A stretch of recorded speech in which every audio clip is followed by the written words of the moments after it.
সবচেয়ে ভালো উপার্জনের পথ হলো ব্যবসা করে খাওয়া। তখন আল্লাহ নবী বলেছেন যে সত্যবাদী ব্যবসায়ীরা জান্নাতে নবী সিদ্দিক শুহাদাদের সাথে থাকবেন।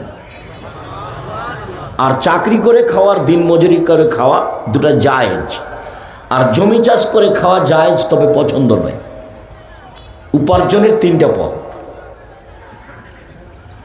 তো যে দিন মজুরি করে খায় তার টাকা শেষ হয় সন্ধ্যায়, আর যে চাকরি করে খায় তার টাকা শেষ হয় সাধারণত 25 তারিখে।